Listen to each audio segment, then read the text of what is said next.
Good morning, you absolute sickos. Anybody here for the review stream? I know you're an absolute hardcore DFS fan. So, going to take a look at last week's action, review a few lineups together, right? Try and make sure we put a bow on last week. And we'll take a little look at the Honda too, which for the people that are paying attention, people that are willing to get their hands dirty, get down into the weeds a little bit, this is the perfect kind of week for DFS. So I'm hyped to be there in person. Got my tickets today. Confirmed, do have the all-inclusive Butler package. So that's going to be ridiculous.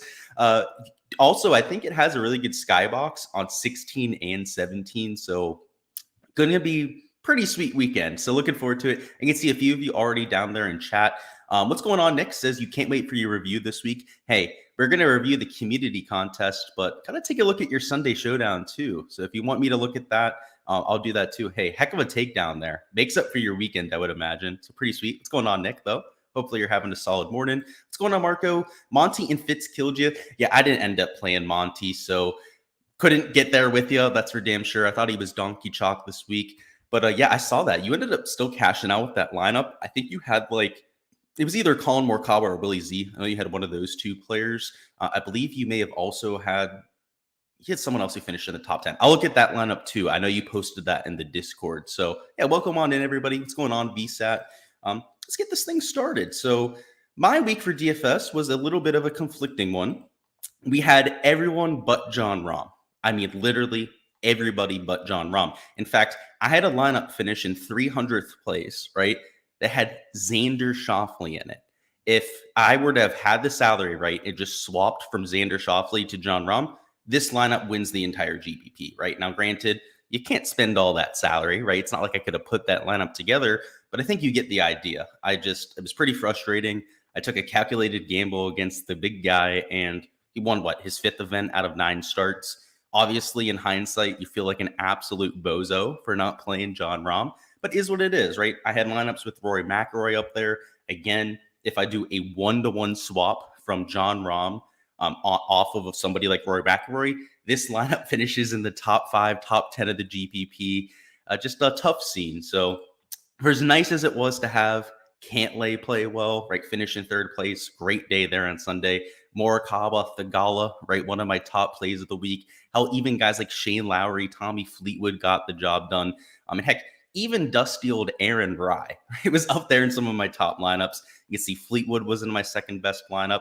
This kind of build I really liked, right? Because you had like a Lowry Fleetwood, right? So I was correlating the skill set. I mean, even Cantlay, that kind of player. I was looking at the short game, and then Adam Scott, right? The killer at this course is the dud. So it was a little frustrating for me. I mean, even on Sunday, I didn't really even have anything in contention.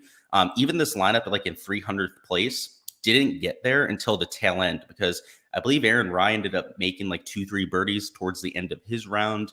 Of course, Cantlay, right, shot up the board there the last maybe hour and a half, 2 hours of the event.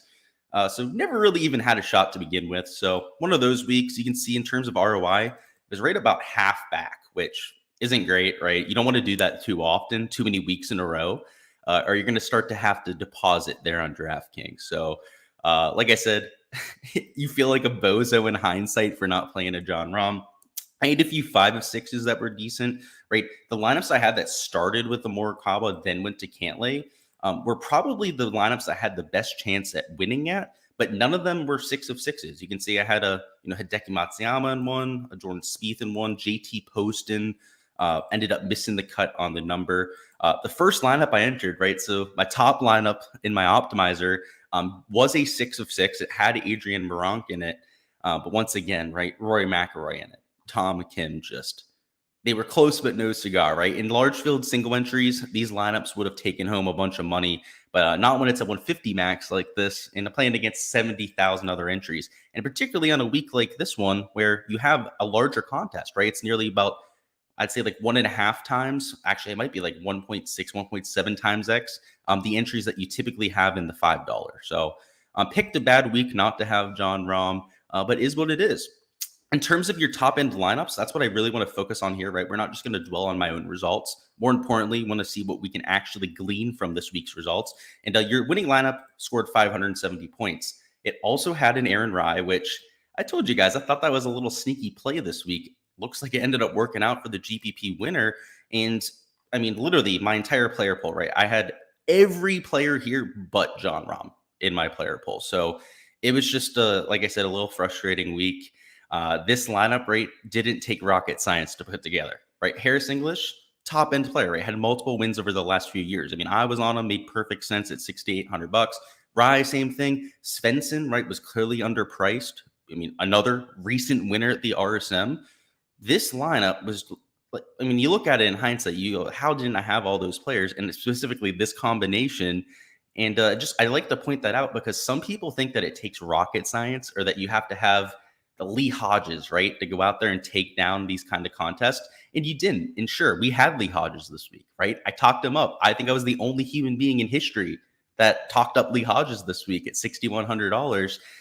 Got into contention, obviously fell off there on the weekend, but you don't even need that kind of play, right? He went to $6,500 Svensson. Sure, was maybe a little bit more aggressive with another guy there in the 6K range, right? Went $6,600, but it's not so hard to do that in this kind of field when you have legit winners, right? I mean, even Aaron Rai, right? Not a PGA Tour winner, but a winner over there in the DP World Tour that you're more than comfortable getting to. So you can see the second best lineup was a little bit more balanced. So multiple ways to skin a cat. You can see they had a Thigala and Zalatoris there, which were huge scores at their price tag.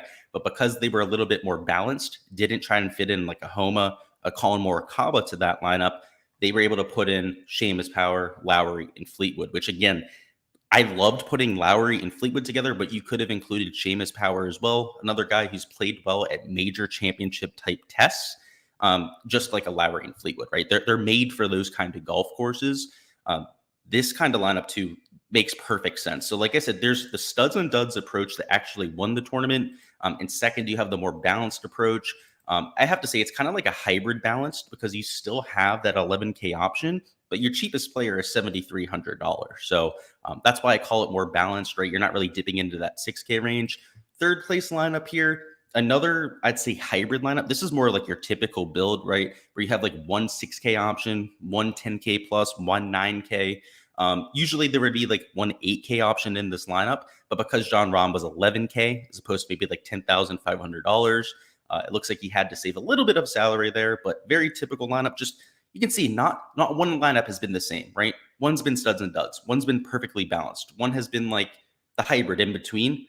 Lineup number 4 here, another hybrid, right? This one's not even studs and duds, right? This is, I suppose you would call it like a balanced kind of build, except it has a $6,300 Nate Lashley, right? So they went way down there. I mean, even Luke listed $6,800. It's intriguing to me that all of the lineups up top weren't the same kind of build. And we've seen that before, right? Just last week, we were looking at a lot of the lineups up top. They were all the balanced builds that got it done. Actually, sorry, I should say, take it back. It's the complete opposite. It was the balanced builds that you didn't see at all at the top, right? It was lineups that had Scotty and John Rahm together that were taking everything down. Usually they also had a Nick Taylor in that. That was kind of like the core 3 that you had to have to get to the top of the GPPs. This week, there were, I mean, look, Keith Mitchell. I think it's the first time we've seen Keith Mitchell there, right? Seamus Power has been a lot of these top lineups. He finished in 14th place. I mean, even Tommy Fleetwood, I think he's probably been the most common name up top. Finished tied for 20th? He only scored 77 fantasy points.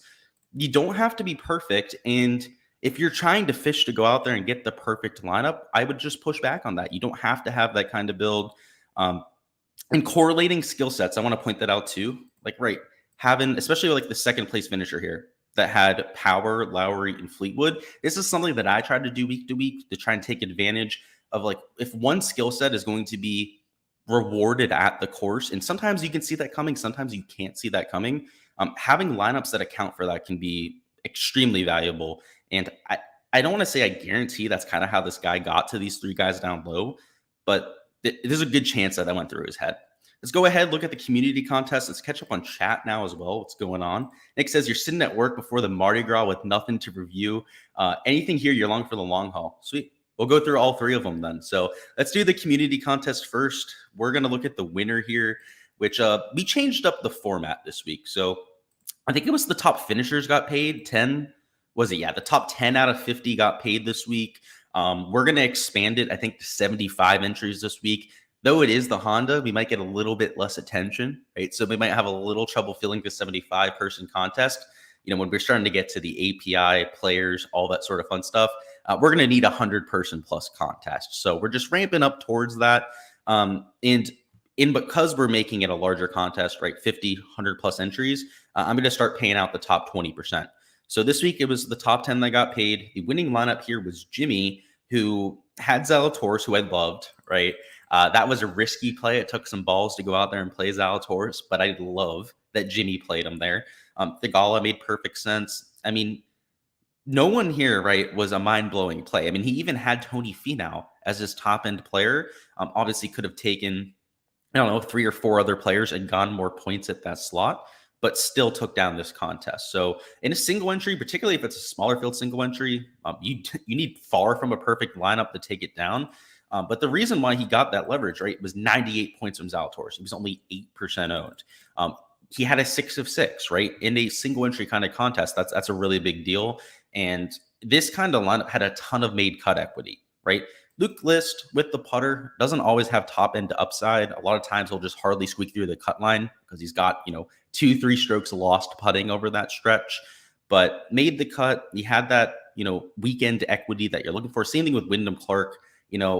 I didn't really see his upside this week. I have to say that. I didn't think he was the best play. But in our contest, he was only 6% owned. He was slightly higher owned for some of the 4-round contests, some of the larger field GPPs. So I think in this kind of contest where you knew Wyndham Clark was going to be low owned, probably not the worst idea. So congrats to Jimmy. It was a pretty sweet lineup. Thomas also had a 6 of 6. Love the power play, love the Morong play, and another person that took Luke List, which intriguing that the top 2 players both had Luke List in their lineup, but Morikawa, right, Zalatoris, players that are also common there. Not a surprise. They were, top 10 finishers.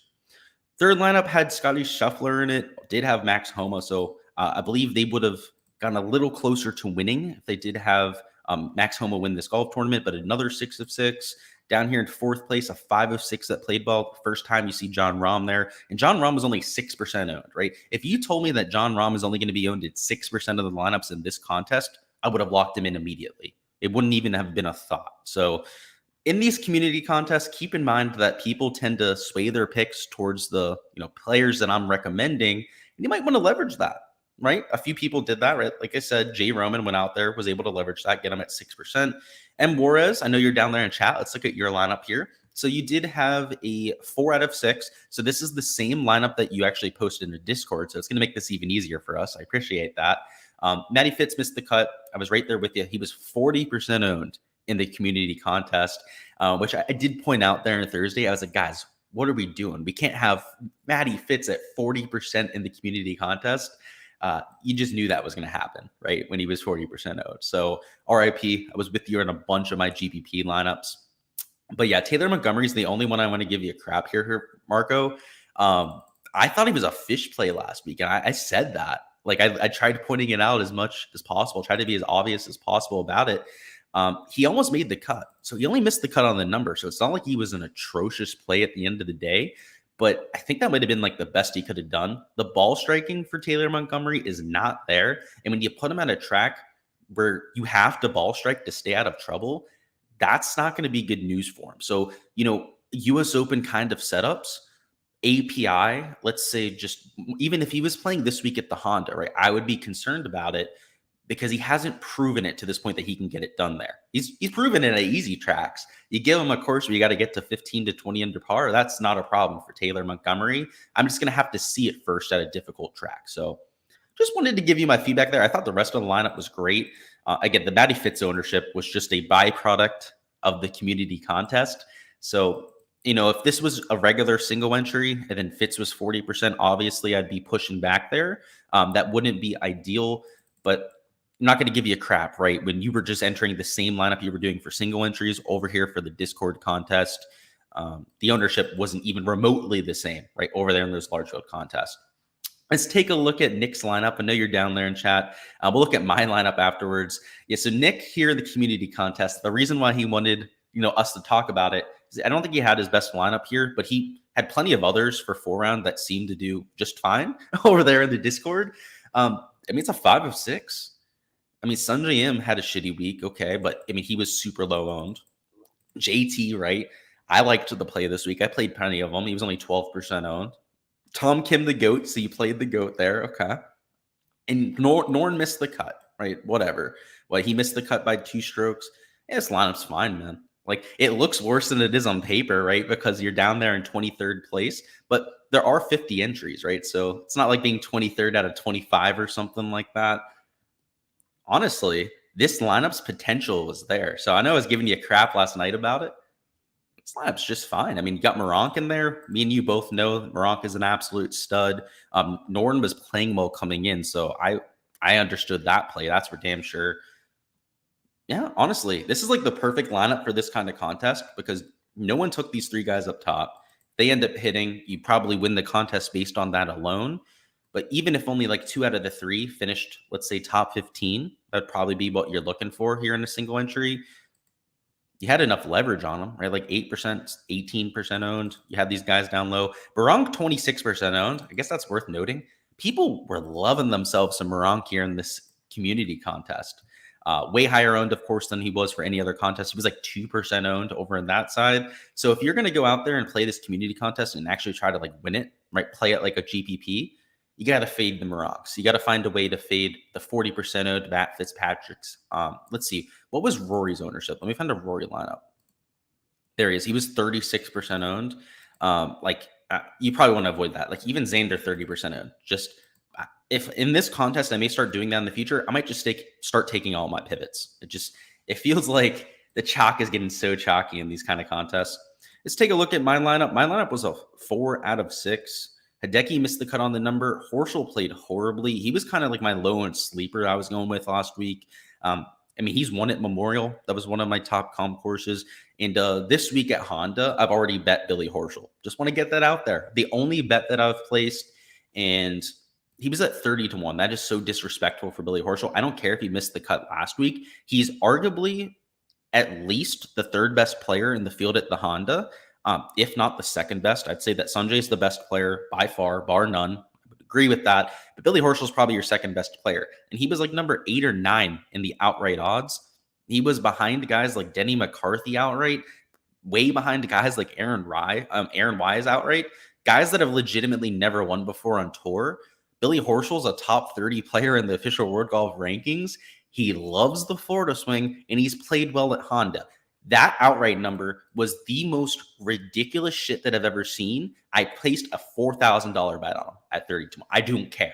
That is the most ridiculous line that I have ever seen on a golfer before opening odds. So I would expect that to move. In fact, let's just look right now. Has it already moved? I have to think that it has because I don't see that staying there. It's the most ridiculous odds I've ever seen. So Draftkings Honda Classic odds. Let's get this. Sorry if it unplugs my mic. It tends to do that from time to time. All right, share our screen. Let's bring it up here. Let's see what Draftkings has him at this point. So he's still at 30-1. I would absolutely nuke that if I could over there on Draftkings. The book that I have access to also had him at 30-1. I can go check that here in a second too. It may have gone a bit down there, probably partially because of the bet that I put on him. But the fact that has worse odds than Matt Kuchar is laughable. Then Alex Noren is laughable. Chris Kirk, laughable. Minwoo Lee, everyone. The only guy he should be worse odds than is Sanjay M for sure, and then maybe Shane Lowry. Maybe he should be like 15-1 or 18-1 is probably where I would put Billy Horschel's true odds, and he's fucking 30-1. Like it's just the quickest auto bet that I've ever had in my entire life. So I just wanted to point that out. Just a little sidetrack there because I thought it was important. Let's see what's going down in chat, guys. Ireland says, do you often get on the same guy's weight as the field? All right. Yeah, we'll go over that at the end, Ireland. I normally get leverage to the field. There are times where I only go for like 1.5x leverage, like 1.75x leverage. It kind of depends.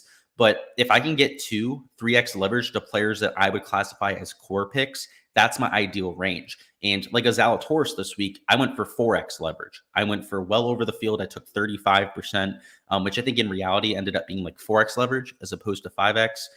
So it all depends. I'm actually somebody that changes that from player to player.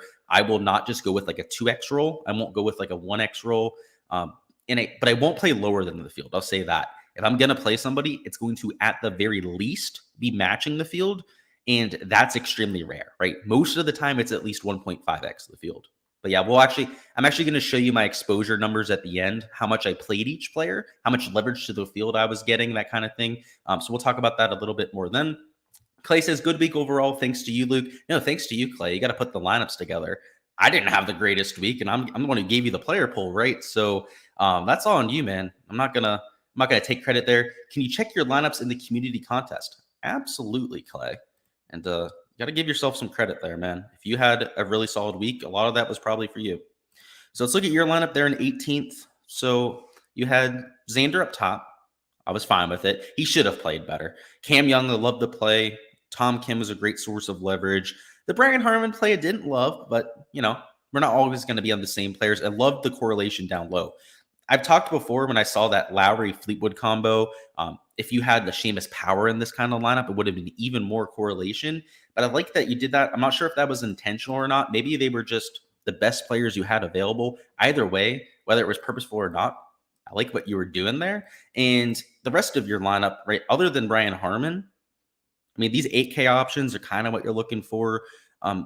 Maybe next time, I'll just say this. You could have spent up for a Rory if you wanted to, right? If you wanted Jon Rahm, obviously in hindsight, we all would have wanted to have Jon Rahm there, but it feels like you could have spent more salary. Like this kind of lineup, it almost feels like too balanced. Like in single entries, I do like the balanced build. I have to say that. A lot of times I'm an advocate for the balanced build, but when you had so many good guys in the 10K range, like even JT, I might have even tried to squeeze in there. Personally, I probably would have taken Rory over Xander here, which again, point-wise wouldn't have mattered, right? Wouldn't have really helped your lineup. But lineup construction-wise, I'm just not the biggest fan of the salary allocation. And I guess it's maybe because Brian Harman here. I feel like a guy at like $6,900 or a guy at like $7,000 like Morong is pretty much like the same kind of upside as a Brian Harman.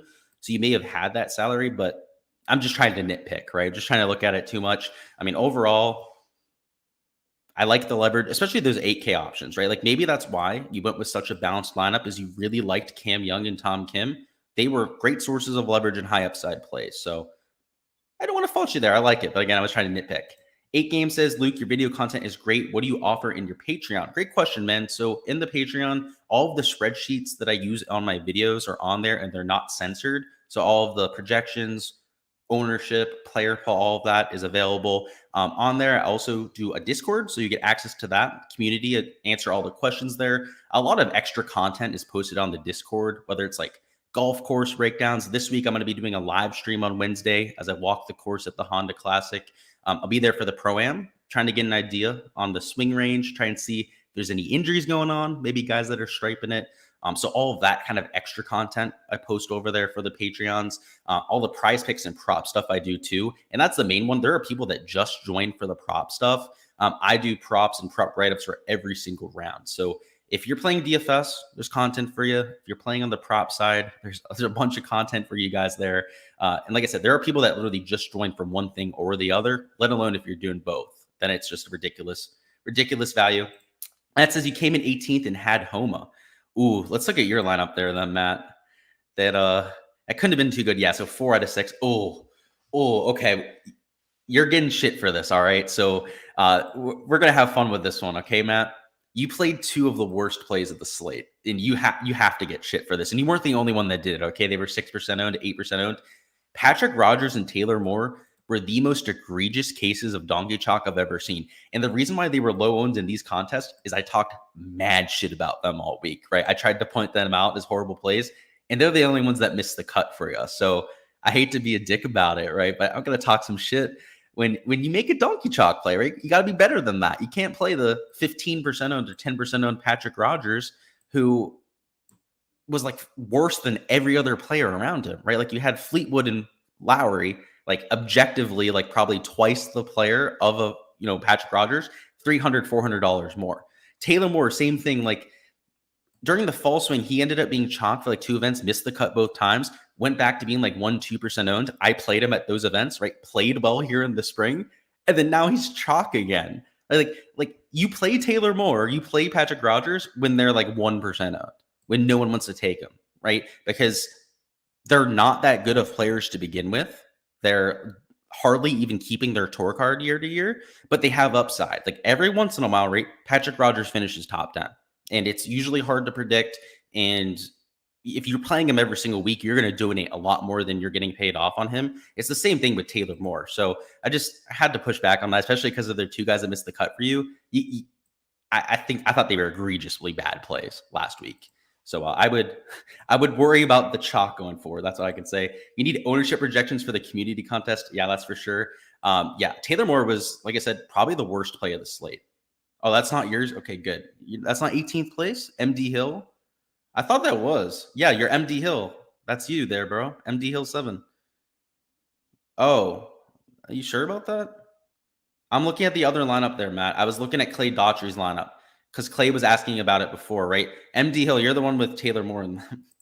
Great, thanks, answer, of course. Yeah, I'll be going through my exposure too, which will kind of help you visualize that. Then says, good morning. Can you review your trash lineup? Yeah. Hey, let's look at it. We can learn from it. So where are you at here, Ben? Oh, the scrolling down is not a good thing. Wait, did I miss you? Or are you way down at the bottom? Oh, you are. RIP, boss. So you had 3 missed cuts. I was with you on 2 of them. The Fitz missed cut, the Hideki missed cut. Oh boy. This is like the ultimate Gsluke lineup here, right? Because Fleetwood got a bunch of steam in this contest. Obviously, Fitzpatrick and Rory McIlroy were like the chalkiest players on the slate. It wasn't a horrible lineup, though, for like larger field contests, because in single entries, you had at least enough differentiation here to like have a unique lineup.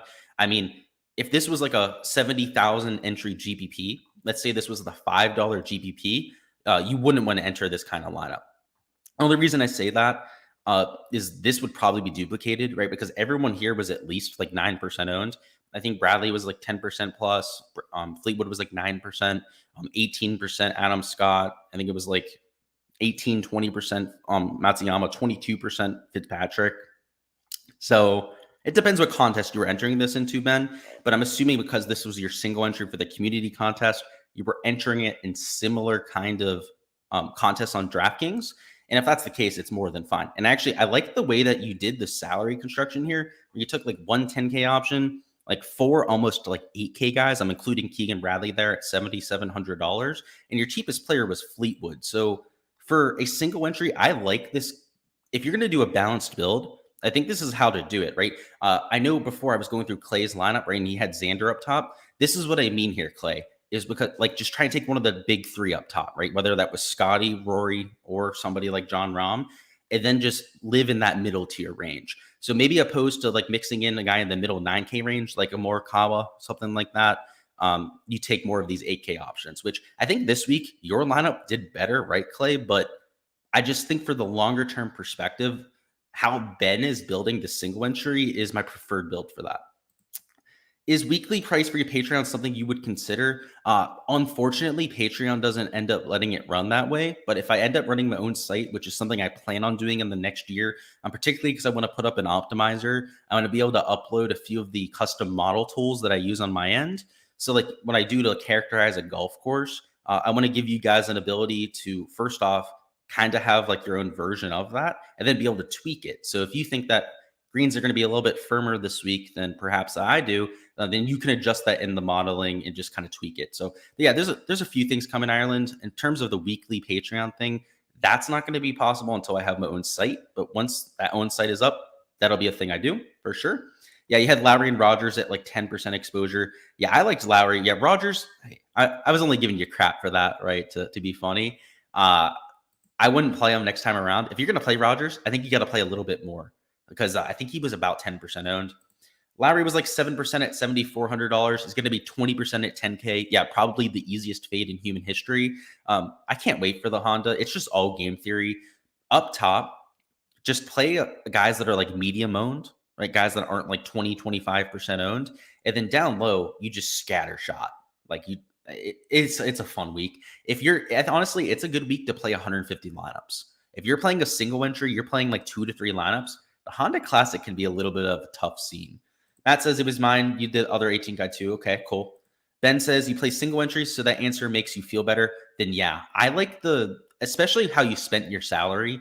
I don't do that very often, Ben, but just based on what I'm looking at right there, I think I should do it more because, like in a single entry, if you can get a 6 of 6, you're looking at cash huge, right? Probably top 1% kind of lineup. Even if you get a 5 of 6 through, that's probably at least min cashing. And then the 8K options in this strong of a field, I mean, you're looking at a lot of win equity, right? Maybe in the Honda Classic field, you don't want to enter a lineup quite as balanced as this one. I'd probably be a little bit more studs and duds heavy this week. But yeah, for like a major championship type field, perfect kind of lineup. You started with your suck ass lineup. Now let's do them. The ones that don't suck in Showdown. Yeah, let's do it right now, actually. So let me bring up his lineups over here on Discord. And then I'll share my Discord. We'll do it that way. I'm not super technical with this shit. So this is actually a Showdown lineup that was banger. Actually, he had multiple Showdown lineups that were banger. Let's go over your best one. How about that? So here we go with Nick's lineup. He came in second. He won $6,000 on this, which I'm assuming made up for his week long if he didn't have the best week long. At least I would hope so. And you can see Zalatoris was the nuts. We played him, right? We talked him up on stream. That was pretty sweet. He was relatively high owned, but I didn't really care about that. So you did have to hit with the rest of your lineup to have any sort of shot. Patrick Cantlay came in way higher owned in this showdown than I think he did for 4-round contests because he was a sharp play, right? He was up there towards the top. He was way too cheap for where he was on the leaderboard. And you can see a lot of the sharps in this relatively expensive single entry played Patrick Cantlay. So I thought it was a great play. I think the sharps agreed there. That's why you saw that much ownership on him. And outside of that, right, like Victor Hovland, he always plays well on Sundays. I mean, Matt Kuchar, no, that was actually, I wasn't there in Matt Kuchar, so that was a fantastic play. Great job there. Willett, decent, right? He was kind of like your anchor there, only scored 37 points. But Thagala, love him in Showdown. This is just your quintessential Showdown lineup where you're fading the two guys up top, right? No Homa, no John Rahm, right? Because they're going to be super high owned. And they scored way less points than these two, right? Because of how many Cantlay birdies he had, because of Will Zalatoris going out there and nuking the golf course, right? I mean, these scored a solid like 25 points more than those two guys up top. Actually, I think, yeah, Zalatoris outscored Rahm, who even won the tournament, I believe, by like 20 points.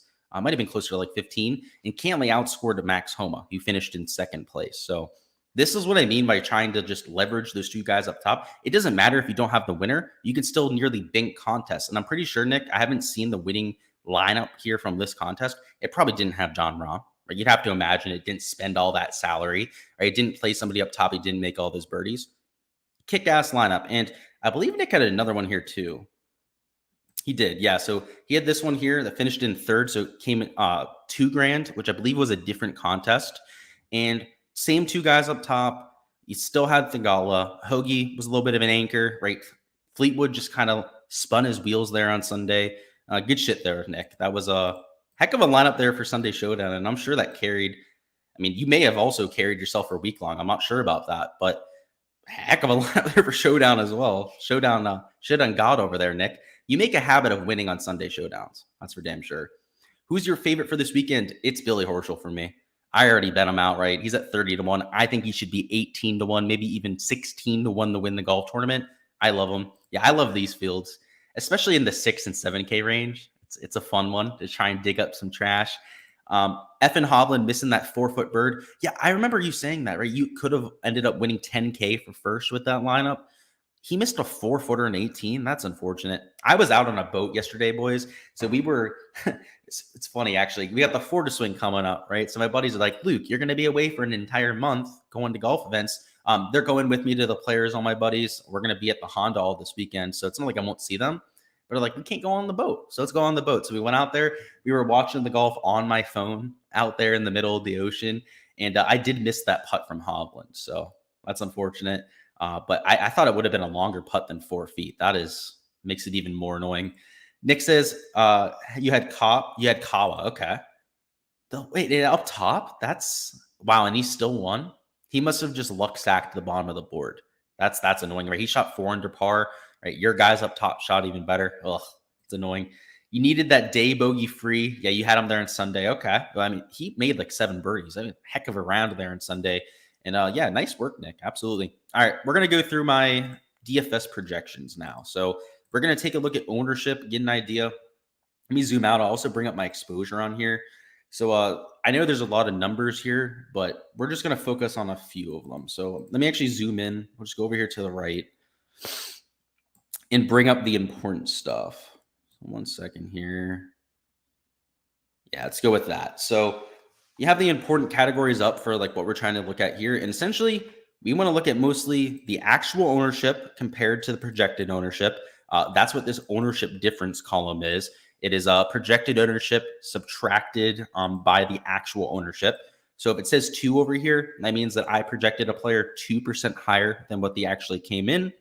So down here, somebody like Tom Kim, for example, when it says 4.3, that means that I was a whole 4.3% off on his projection, which is about as poor as it got up top. Not horrible, I have to say, but you want that number to be as small as humanly possible, right? So like a Sunjay M here, 0.5. That means I was relatively close on his projection. Scotty Scheffler, 0.4, right? I was only 0.4% off. You get the idea. Over here is my exposure. This is how much I played of each player this week. So I know Ireland before was asking about how I handled my exposures and whatnot. So this gives you an exact idea of how I handled them. The My Leverage tab is my exposure subtracted by the actual ownership. So you can see here, right? It's 8.7 over here because it's this 30 subtracted by the 21.3 that he came in the $5 GPP. So these actual ownership numbers, these are for the $5 70,000 entry contest. So if you played in, let's say the $20 GPP, it might look a little different. Played in the mini max, it's going to look a lot different than some of these ownership numbers. So just know where these numbers are being pulled from. And over here, you can see that up top, I kind of scattershotted more than usual. You can see my leverage over here wasn't massive on any of these 4 players. In fact, the max leverage I had was 8.7% on these players. So most weeks, especially like for the Honda, I'm going to be a lot more concentrated up top, likely going to be trying to get at least 2x leverage to everyone, 9K plus that I'm playing. Because it's such a strong field, and I thought that any one of these guys up top could have won. I mean, obviously, I thought John Rahm could have won as well, but I was taking a calculated gamble against him. I spread it out more than I would have, right? Because I thought, I didn't want to overexpose myself. I could have taken somebody out of my pool and probably gotten a little bit more leverage to the field in some of these guys. But, obviously, Xander would have been that guy in hindsight that I would have wanted to boot from the pool, but there was no way of knowing that he was going to be the stinker. So that's what I went with up top. Like I said, it changes week to week, though. Morikawa, you can see I went with a 2x the field take.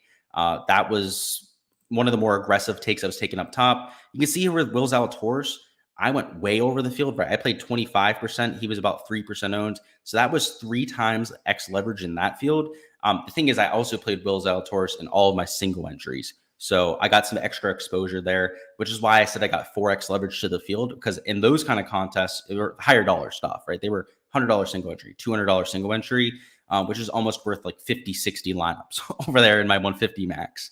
So I was glad he played well this week. That's for damn sure. It was a calculated risk. He had more than enough opportunity to go out there and withdraw. But, this whole injury thing in PGA DFS, guys, people try to galaxy brain the shit out of it. I just want to point this out. Like going into the week, I even told you guys, we don't know what's up with Will Zalatoris' health, right? So why are we trying to change our analysis on him? Why are we trying to fade him, right? If we don't know how healthy he is, all that people were acting on last week was a podcast clip of his swing coach saying they wanted to get him ready for the Masters. And they took, we're getting ready for the Masters as we're not ready for the Masters yet. Well, it looks like he is this week. It looks like he was going to go out there and smash. He nearly won the golf tournament. So I said it at the beginning of the week. I said it in my Core Picks video. I mentioned it again during the stream there on Wednesday. Don't let these injury narratives talk you off of players. Don't do it. Every time it happens, Xander nearly wins right there at the Amex. Will Zalatoris nearly wins this week, right? It was the nuts and the large field GPPs. I don't want to say that they're fake narratives. Like, I'm sure he was injured. I'm sure he was a little bit sore, right? Probably not at full health this week, but you don't have to be at full health to go out there and compete at a PGA Tour event. These players have proven that. On the other side of the spectrum, right, like Matt Fitzpatrick, he's apparently getting a back scan done, right? So like it's hard to quantify these injuries. So I treat them all the same. I ignore them, right? I just play all of them, right? Or else I wouldn't have gone on somebody like a Zalatoris. And sure, like I said, I wish I didn't play Matty Fitz. I wish I would have known the injury was worse. But I'm not going to speculate on that shit. I'm not going to let them talk me off of players. And sure, if you get burned every once in a while on a player, I mean, he could have missed the cut to begin with anyways, right? I mean, health aside, he could have just sucked this week. So like, I'm not the type of person to blame some of my failures on injuries or outside factors, right? Maybe he was just a bad play this week. That's more than reasonable, right? Maybe he's just making an excuse for why he missed the cut. So rather than getting jaded, changing your thought process when coming to some of these guys with injuries, maybe try and look at it through that lens. I played good old Jordan Spieth, missed the cut. Ended up playing Hideki Matsuyama. Both ended up missing the cut on the number. So that was a little frustrating, but my exposure on this range was also kind of spread out like up top. Where you start to see me get tons of leverage is from this 8K line and down. So pretty much everybody from Sahith Theegala down, this is where I'm going at least 2x the field. So up top, I was a little bit more spread out. Like I said, like 1.5x was like my average leverage mark there. You can see here, I went 2x there, actually a little bit over 2x on a Sahith Theegala. Seamus Power, I went right about 2x. Corey Connors, a little bit over 2x leverage. KH Lee, a little over 2x leverage, just the whole way down, right? I mean, even guys like Tommy Fleetwood, I was playing 20%, which is almost on par with some of the guys I'm playing up top. Lucas Herbert, 10%. Scott Stallings, 9%, at least twice the field there. I don't really play guys like 2-3% of my lineups, right? If I'm going to take a Smalley or a Moronk, I'm going to play him in at least 5% of my builds. Down here, like a Nick Hardy, right? He ended up missing the cut. I believe, actually, he tripled the last hole, or else it would have been a missed cut on the number. So how funny is that, right? He gets to the final hole. He's like, oh, I'm not going to make the cut. Fuck it. And just starts hitting the ball around. I know we've all been there before when it comes to it, like whether it's a hole or a match that we've lost and then just completely stop giving any shits. That was kind of funny. But I wish he made the cut.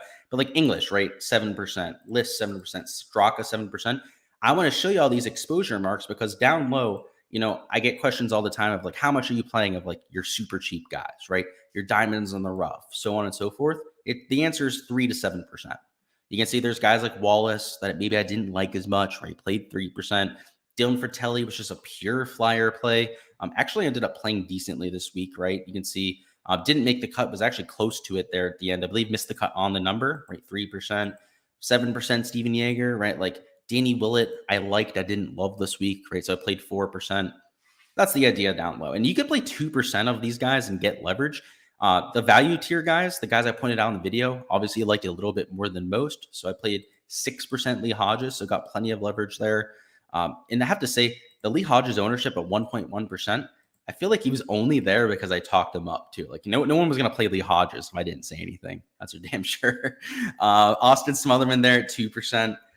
You get the idea. So I guess it's 2 to 7%, right? I didn't take that much Austin Smotherman, but I just wanted to show you guys those exposure marks. The leverage is trivial, right? These guys are going to be like 0.2 to 1% owned, so you could play them in one lineup and get that leverage. But you can see I'm a little bit more aggressive than I have to be down low. I'm not playing 30 guys in the 6K range, right? I'm going to take 5, maybe 10 players in the 6K range that I like and make sure I'm taking them in bunches. So what we'll do now is we'll catch up on chat and then probably hop on out of here. Lots of content to get done for the Honda. We will take a look at the golf course sheet. So we'll look at the GCSAA sheet. I'll let you know a few things that are different for this year's Honda than last, because especially weather-wise, there's a few things to keep a look at. Dick says the $100 single entry had Kawa. Ooh, gotcha. That's interesting. And you said the $200 one was Finau. I had Finau up top, but he had Zhao, Lowry, Kuchar, Theegala. Wow.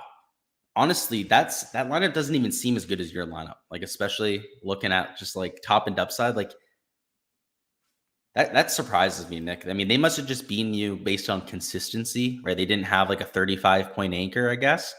But that's rough, man. Just like Brace Face, the FU when you play them. Yes, exactly. There are a lot of guys like that. And you'll share your notepad next week. There you go. I appreciate that, Nick. That'll help me out, especially with with that freaking. I mean, your lineup there in the community contest. I just want to share it again. Really wasn't that bad. Like it could have been a lot better than it ended up going, Nick. So I know I was giving you shit before for this, but like 18th place with a bunch of guys. Well, actually, you didn't finish 18th, right? It was like 23rd place with a bunch of guys that finished in like 50th. Like, imagine if these guys did anything this week. I think you would have done pretty well. So hopefully you can continue that momentum on Sunday. Hopefully we can go out there and smash at the Honda. Let me go ahead, bring up the GCSA sheet and talk a little bit about the changes, because I think we're going to see an even more difficult Honda Classic this year than we're used to seeing, and I'll tell you guys why. So let me share my screen here. There we go. So here's the fact sheet that they put out. First things first, there's a couple of bunkers they removed from property. They removed them from 13 and 16. That really doesn't mean anything. They were bunkers that were like out of the way, so they weren't even really a part of the course anyways, or at least like a meaningful part of the golf course. The issue this week is going to be the weather. It has not rained in Florida for like 2 weeks. It's not supposed to rain all week. It's supposed to be sunny and windy on Thursday and Friday, which means this course is not only going to be, obviously difficult under windy conditions, it's going to get dry as all hell. And a dry PGA National is almost unfair. I mean, you're going to have balls that hit the fairway that roll through the rough and into water hazards. You're going to hit greens with sky towering wedge shots that end up bouncing off the green and into the water. You're just expect absolute hell this week, absolute chaos when it comes to the Honda Classic, because of just how firm and fast it's going to play this year compared to most. I mean, I just think of last year, it rained multiple times during tournament week and it still played well over par. If you make this place firm and fast on top of just being like maybe the most difficult putting test and around the green test on the PGA Tour, it's going to be, I mean, you could see a cut line of like 5 over par or worse. That literally would not surprise me. And the winning score, if it were to play like that all week, let's say you get no rain down here in South Florida, winning score could be single digits under par. And I'm not going to I'll throw this out there. If you were to get like 20, 30 mile an hour winds every day too, the winning score is going to be over par. Like legitimately something like +2, +3 could win this kind of golf tournament. So like, it's too early to say that. We're going to have to see what happens with the wind forecast. But if it kicks up like it can down here in South Florida, it could be one of the more comical weeks when it comes to scoring that you see. And if that happens, around the greens, like not even important at that point, because everyone's going to be missing greens, right? And everyone's going to have an around the green shot in every shot. But if they're firm and fast as hell and you can't even stop the ball near the hole to begin with, I don't even know how you like handicap that kind of event. It's just the chalk this week is just going to be an auto fade. If you get these super difficult conditions, if anybody gets above 20% ownership, you pretty much just blindly don't play them this week and scattershot. It's going to be one of those chaos kind of weeks. I would recommend playing more lineups. So if you're somebody that only plays like a single entry or 2 to 3 lineups, take whatever money you would typically put into those lineups and spread that out over 2 to 3 times as many. So if you're only doing single entries, maybe make them like $33 or $12 single entries instead, and try and play like 5 or 6 of them as opposed to like one, $100 single entry or whatever the heck you normally do each week, because of the chaos. Like you're going to have guys that you think are slam dunk plays that miss the cut by 10 shots. There are going to be the Kurt Kitayamas of the world that we literally didn't even know existed before last year's Honda Classic that nearly ends up winning the golf tournament. And I can just tell you, last year, guys, Kurt Kitayama, literally no one knew who the fuck he was going into the Honda Classic. And then he literally almost won the event. And then now everyone knows about Kurt Kitayama, right? So you're going to see maybe that breakout guy again this year that just comes out of nowhere. So you have to kind of embrace that kind of mindset before you go into it. What did you think of Cam Davis going into this week? Yeah, he burned you. I played him in like 7% of lineups. So he was kind of like a flyer pick. I play him when he's low owned just because of the quote unquote upside that he has, but he ends up being chalk a lot more than he should be. I mean, there are weeks when he's like 15, 20% owned and he's like in the 8K range. I mean, he should be a 7K range golfer and like 5% owned. He's a popper. I hit him on his outright there at the Rocket Mortgage. So that felt pretty nice. I kind of have a soft spot for him because of that. But if he's chalk, if he's going to be super highly owned, it's not worth it. He's a good player, but he's not an elite great player, right? That's the issue with Cam Davis. And his around the green play is actually a lot better than people give him credit for, but he doesn't play difficult courses all that well. Marco says he wants the carnage. You and me both, buddy. That would just make for a really fun week, especially in person. When you're watching golf and these guys are struggling to even make par, that's what I like to see. Like, it makes you feel better about your own game, right? Golf's a hard enough sport. To see these pros struggle at it, it makes you feel a lot better. And I'll say this, if you guys haven't already seen the course breakdown, I have something I call the Luke line out there at PGA National. If you can't shoot better than a 79, you are banned. You are never being used again at the Honda Classic, because that's my best score around this track. And it was gusty that day. It wasn't like super windy. It wasn't like 20-mile-an-hour sustained winds when I was playing at PGA National. I played it as a par 72 because that's what the course typically plays as opposed to the 70 that you get this week. And it shot 7 over par. So if they can't manage 9 over or better, they're banned. So we'll leave it at that. Lots of content to get into. I appreciate everyone who stopped by for the review stream. We'll be doing the same thing next week at 10 a.m. Eastern time. And then, like I said, we're going to expand the community contest too. So when I drop the link, it'll be on the Discord. It'll also be on all of my videos whenever the contest goes live. But make sure to get in there if you want to get your lineup reviewed next week. Get in on the shit talking and all of the fun that we have here. And hopefully we can do something here for the Honda because, like I said, it's a volatile, crazy week. But for us hardcore golf fans that are willing to, take shots on some of these 6, 7K guys that are really paying attention to players that we maybe don't see as often as your casual golf fan, it's a week to make some money, especially because NFL is over, right? NBA is in their all-star break now. It's starting to get towards the end of hockey. You're going to have a lot of people that just decide to play golf this week, right? Especially after the Genesis. A lot of them started watching because of Tiger and just going to donate money here. So let's take advantage. Let's make money off those casuals. And I'll see you guys for the rest of the content this week.